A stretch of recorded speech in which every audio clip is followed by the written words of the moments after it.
Non, il va pas tomber là. Hein? Il va pas tomber là. Non, non, non, non, non.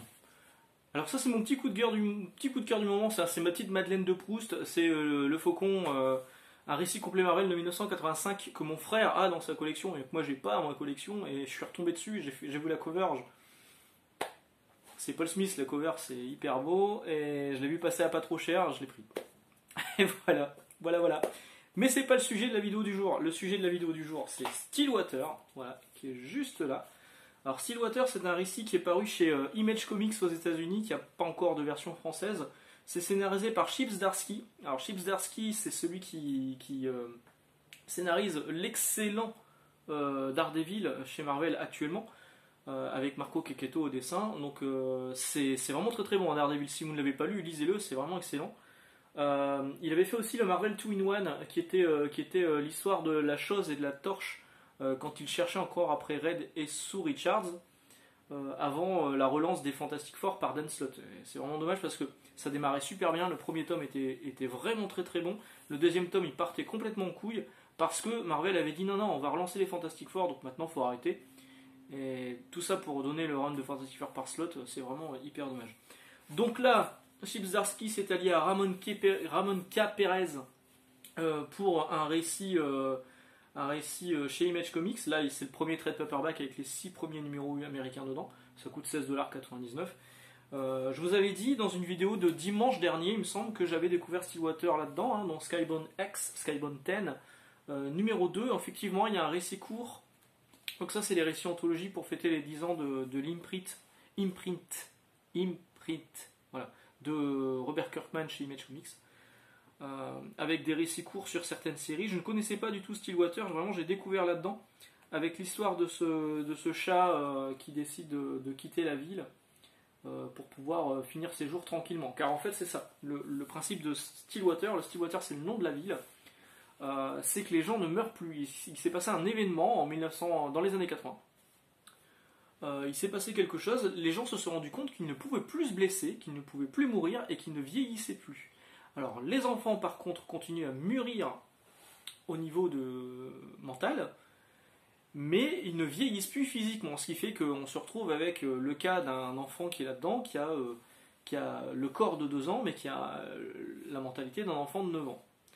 Et c'est d'ailleurs le postulat de départ de Stillwater, c'est que une mère décide de laisser partir son... Enfin, on est un peu comme en prison en fait sur Stillwater, parce que les gens qui gèrent Stillwater, à savoir le juge qui a pris complètement le contrôle de la ville, ne veut pas que des extérieurs soient au courant de cette espèce de miracle qu'il y a dans la ville.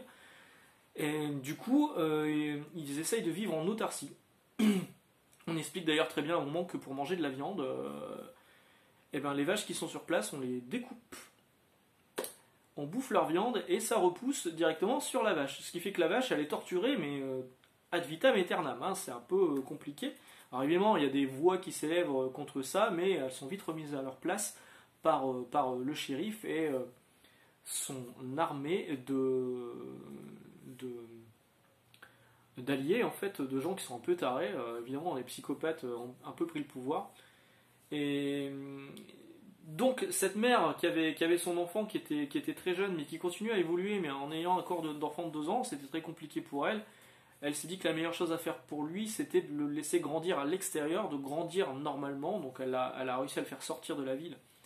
Et il va être adopté, il va grandir normalement et une fois adulte, à un moment il reçoit un courrier. Enfin, quelqu'un vient frapper à sa porte, on lui donne un courrier, on lui dit ta grand-tante est morte, il faut que tu ailles dans la ville de Stillwater trouver l'avocat qui va te donner l'héritage. Ça tombe bien, c'était un peu à loser, il n'y a plus vraiment de thunes. Il s'est dit je vais y aller avec un pote. Il se rend là-bas, sur la route on lui demande le chemin des gens, les gens ne connaissent pas la ville de Stillwater. Je vous montre quelques planches. Ne connaissent pas la ville de Stillwater, il n'y a même pas aucune indication sur les panneaux. Lui, il a juste des coordonnées qui, à mon avis, sont des coordonnées GPS ou quelque chose du genre, parce que il sait comment y aller, mais c'est pas expliqué clairement. Non. Mais du coup, il se rend là-bas. Sur le chemin, il rencontre l'un des shérifs locaux. Et arrivé dans la ville, en fait, il se rend compte qu'il n'y a pas d'avocat. Il interroge des gens dans le dîner du coin, et on l'envoie limite un peu bouler en lui disant faut pas rester là, monsieur, faut s'en aller. Et là, en sortant, il voit qu'il y a 2 gamins qui se bagarrent sur un toit, il y en a un qui tombe, il s'explose par terre. Je ne vais pas vous résumer tout le bouquin, hein, je vous rassure, c'est un résumé rapide du premier épisode. Et encore des premières pages. Donc le gamin s'explose par terre, lui il se jette pour essayer de l'aider, il se rend compte que personne ne réagit autour, il dit bah, vous êtes complètement taré, pourquoi vous l'aidez pas cet enfant? Et il l'emmène chez le docteur, et il le porte chez le docteur qui bien a tombé, comme disaient mes parents, était juste en face. Et le gamin se relève et se barre. Voilà. Alors qu'il était explosé, hein, le truc. Hein. Le docteur lui explique en fait ce qui se passe dans cette ville. Personne ne meurt, personne n'est vraiment blessé. Lui, le docteur, ne sert plus à rien si ce n'est à remettre les os en place pour que ça pousse dans le bon sens quand quelqu'un se fait mal. Et donc il va se rendre compte de ça, il va être capturé par le shérif en question qu'il avait rencontré avant, qui lui semblait plutôt sympathique au premier abord. Et il va arriver des bricoles à son pote, et lui va être sauvé par une dame qui va se révéler être sa mère, qui l'avait donc laissé partir. Voilà, je vais m'arrêter là. Donc il va découvrir un petit peu ce qui se passe, que le juge dirige complètement la ville avec une main de fer. Il n'y a plus vraiment de punition. En fait, on ne met pas les gens en prison, parce que les mettre en prison, c'est juste leur enlever quelques jours d'une vie qui est éternelle. Donc ça ne sert à rien. Donc lui, ce qu'il fait, c'est il enterre vivant les personnes pendant 3-4 semaines, histoire qu'ils ne puissent plus bouger, ils ne puissent vraiment plus rien faire. Et là, c'est une vraie punition. Il n'y a même plus d'anniversaire dans cette ville. On ne fait plus les anniversaires, on fait ce qu'on appelle l'anniversaire de la mort. Voilà. Là, ils disent Happy Death Day. Ils font une fête quand c'est comme ça. Parce qu'en fait, pour que tout ne soit pas anormal au niveau de la date de naissance et qu'il n'y a pas de date de mort au niveau des déclarations à l'État, on fait une date de mort fictive et on explique que la personne qui est là, qui porte le même nom, bah, c'est Junior en fait, c'est le fils. Voilà ce qui se passe à Stillwater. Donc il y a quand même 2 clans qui vont s'opposer, à savoir le clan du juge, le clan des gens qui veulent que la ville s'ouvre à l'extérieur, parce qu'effectivement la crainte du juge, c'est qu'il y a énormément d'exode de gens qui veulent mourir, qui pensent mourir et qui veulent venir dans la ville pour ne pas mourir, qui vont être traités comme des cobayes en fait, hein, par le gouvernement qui va essayer de comprendre ce qui va se passer, etc. Et donc il ne veut pas du tout qu'il y ait contact à l'extérieur, mais il y a des gens qui veulent avoir des contacts avec l'extérieur parce qu'ils ont de la famille à l'extérieur. Donc il y a vraiment 2 clans qui vont se monter là, et c'est hyper bien raconté. Moi franchement j'ai adoré le récit. Il y a des trahisons, les explications sont bien, il y a des allers-retours au niveau du temps.